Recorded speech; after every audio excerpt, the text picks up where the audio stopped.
Hello children, मैं आपके सामने क्लास 7 की संस्कृत का फर्स्ट चैप्टर लेकर आया हूँ। इसमें देखिए प्रथम पाठ है, फर्स्ट लेसन है। इसका नेम सुभाषितानी है। अब हम यहाँ पर सुभाषितानी को पढ़ते हैं।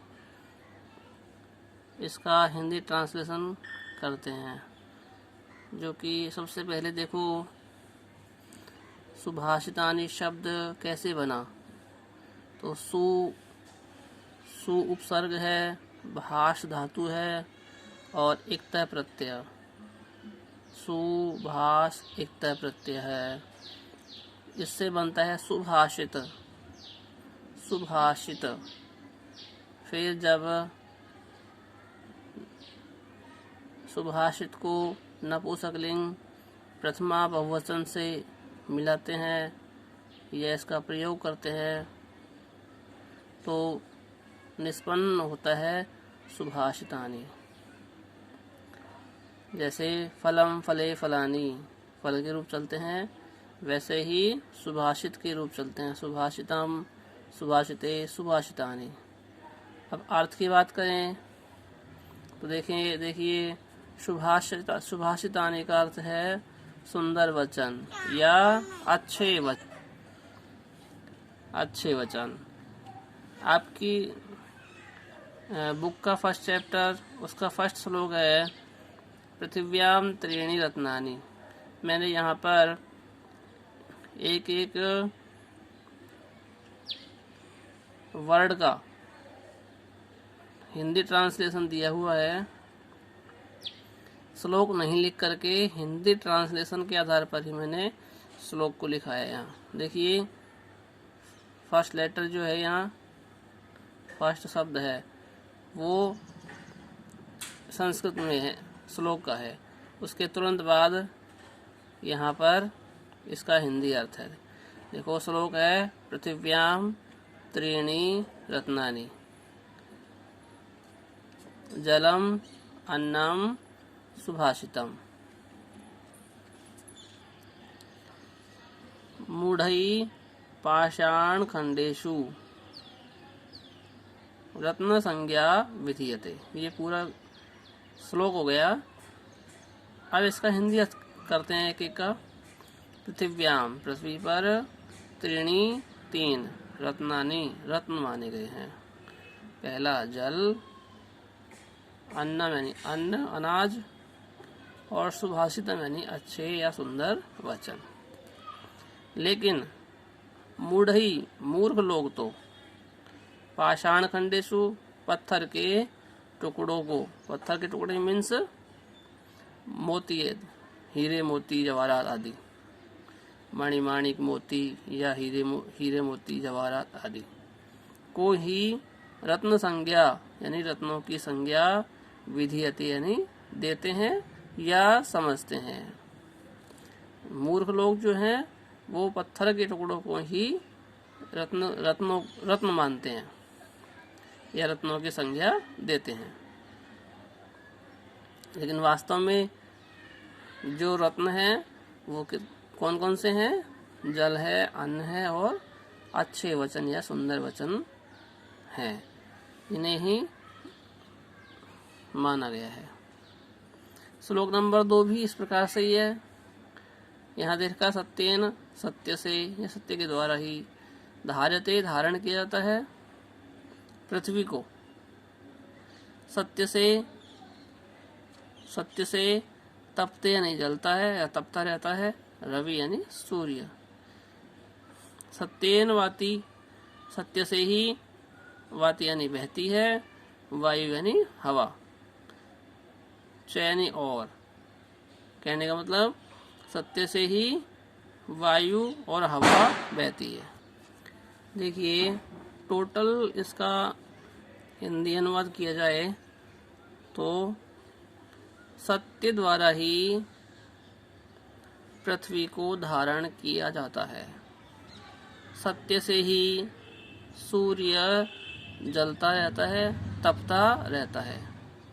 सत्य से ही हवा बहती है और सर्वम यानी सभी कुछ सत्य से ही प्रतिष्ठित होता है या स्थित होता है। सत्य में ही सब कुछ क्या है, स्थित है। इस प्रकार से इसका हिंदी अर्थ किया जा सकता है। इसके बाद श्लोक नंबर 3,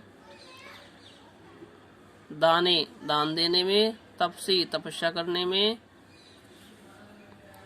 च और शौर्य पराक्रम में, विज्ञाने विज्ञान में, विनये विनम्रता दिखाने में, नए नीति में, हमें कभी भी विस्मय यानी आश्चर्य, न ही का मतलब नहीं, कर्तव्य मतलब करना चाहिए, कभी भी हमें इनमें विस्मय नहीं करना चाहिए, क्योंकि वसुंधरा मीन्स हमारी पृथ्वी, बहुरत्ना बहुत से रत्नों वाली है।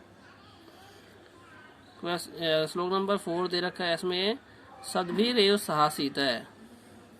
सद्भि यानी सज्जन, सज्जनों के साथ क्या करना चाहिए, सहयासित बैठना चाहिए, सज्जनों के साथ ही बैठना चाहिए, सज्जनों के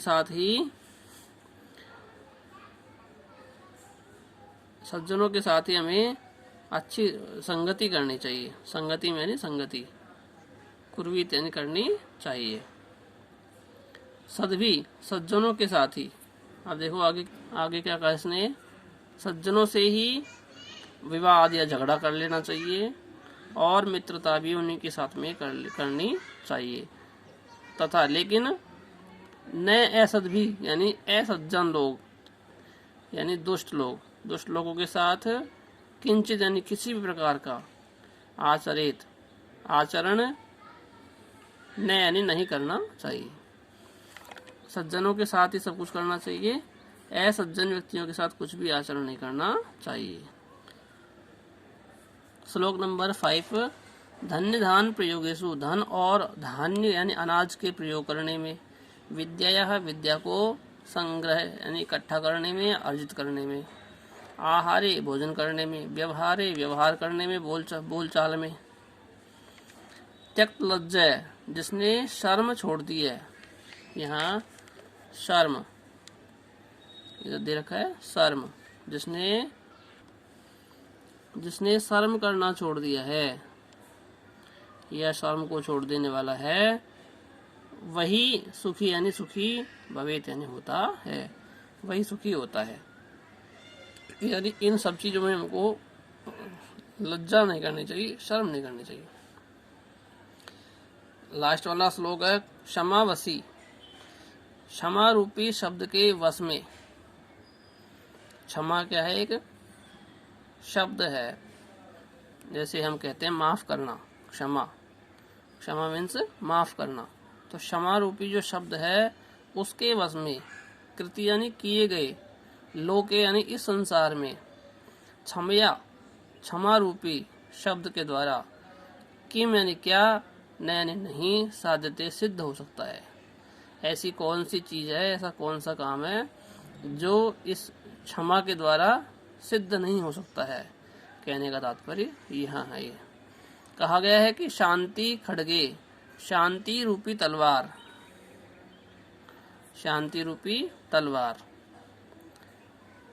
यश जिसके करे यानी हाथ में है, उसका किम यानी क्या, करिष्यति कर सकता है या करेगा, दुर्जन यानी दुष्ट व्यक्ति, यानी जो व्यक्ति क्षमाशील है, क्षमावान है, उसका दुर्जन यानी दुष्ट व्यक्ति भी कुछ नहीं बिगाड़ सकता, कुछ नहीं कर सकता है।